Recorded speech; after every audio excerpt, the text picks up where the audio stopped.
Hi friends, welcome to Ila JP official.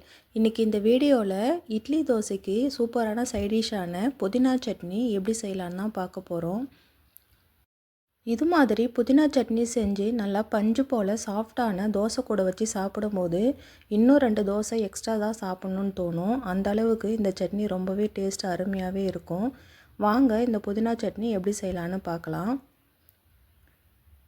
Chutney செய்கிறதுக்கு first ஒரு கடாயில் அடுப்பில் வச்சுட்டு கடாய் நல்லா காஞ்சதும் கொஞ்சமாக எண்ணெய் சேர்த்துக்கலாம்.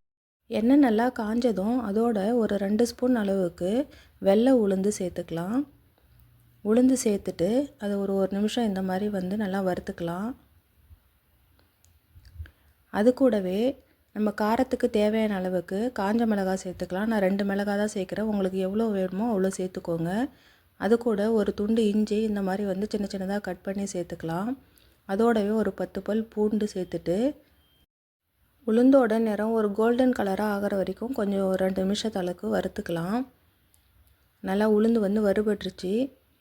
அதோடவே ஒரு கைப்பிடி அளவு புதினாவை நல்லா க்ளீன் பண்ணிவிட்டு வாஷ் பண்ணி வச்சுருக்கேன். அதை சேர்த்துக்கலாம். அது கூட ஒரு 2 கொத்து அளவுக்கு கொத்தமல்லி தழையும் சேர்த்துக்கலாம். நீங்கள் கொத்தமல்லி அதிகமாக சேர்த்திங்கன்னா புதினா டேஸ்ட் இதில் தெரியாது. அதனால் புதினா அதிகமாக சேர்த்துக்கலாம்.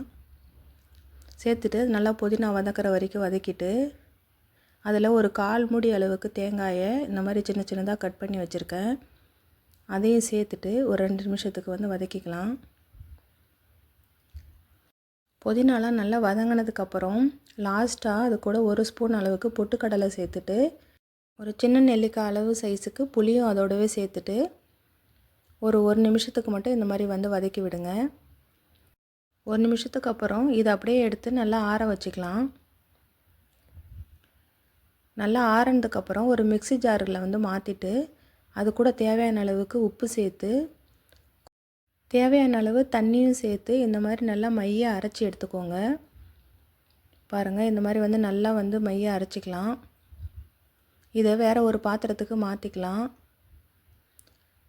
இதுக்கு இப்போ ஒரு தாளிப்பு கொடுக்க போகிறோம். அதுக்கு ஒரு சின்ன கடாய் வச்சுட்டு கடாய் நல்லா சூடானதும் தாளிப்புக்கு தேவையான அளவுக்கு எண்ணெய் சேர்த்துக்கலாம். எண்ணெய் நல்லா காஞ்சதும் ஒரு 1/4 ஸ்பூன் அளவுக்கு உளுந்து 1/4 ஸ்பூன் அளவுக்கு கடுகு சேர்த்துட்டு உளுந்தும் கடுகு நல்லா பொரிஞ்சு வர அளவுக்கு நல்லா கிண்டி விடுங்க.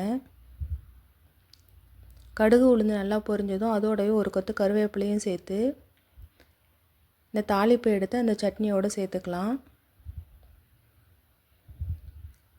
அவ்வளோதான், சுவையான புதினா சட்னி ரெடி ஆகிடுச்சு.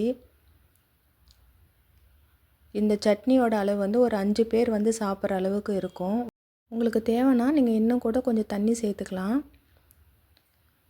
இந்த சட்னி ரெடி பண்ணிவிட்டு இந்த மாதிரி ஒரு சாஃப்டான தோசையோடு வச்சு சாப்பிடும்போது இன்னும் 2 தோசை எக்ஸ்ட்ரா சாப்பிட்ணும் தான் தோணும். நீங்களும் இந்த மாதிரி சட்னி செஞ்சு பார்த்துட்டு எப்படி இருக்குன்னு கமெண்ட் பண்ணுங்கள். இந்த வீடியோ பிடிச்சிருந்தா மறக்காமல் லைக் பண்ணுங்கள், ஷேர் பண்ணுங்கள், சப்ஸ்கிரைப் பண்ணுங்கள். தேங்க்ஸ் ஃபார் வாட்சிங்.